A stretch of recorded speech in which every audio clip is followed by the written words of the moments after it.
মায়ুস হয়ে যেও না। হযরত ওমর রাদিয়াল্লাহু তাআলা আনহু তিনি রাস্তা দিয়ে হাঁটতেছিলেন, অন্ধকার রাত, পেছনে কিছু লোক আসতেছিল। তিনি বললেন, আচ্ছা তোমাদের মধ্যে কেউ কি আছে বলতে পারো মুমিনের জন্য সব থেকে হতাশাব্যঞ্জক কঠিন আয়াত কোন কোরআনে আছে নাকি?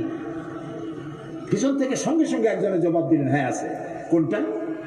পিছন থেকে যিনি বলতেছিলেন তিনি পড়লেন, فَمَن يَعْمَلْ مِثْقَالَ ذَرَّةٍ خَيْرًا يَرَهُ وَمَن يَعْمَلْ مِثْقَالَ ذَرَّةٍ شَرًّا يَرَهُ।